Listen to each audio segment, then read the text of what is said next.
Evet, yukarıya seyir tepesi terası yapılmış.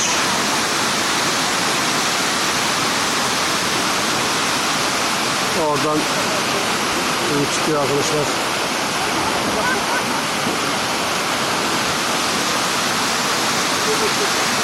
Benim bir seçimim var.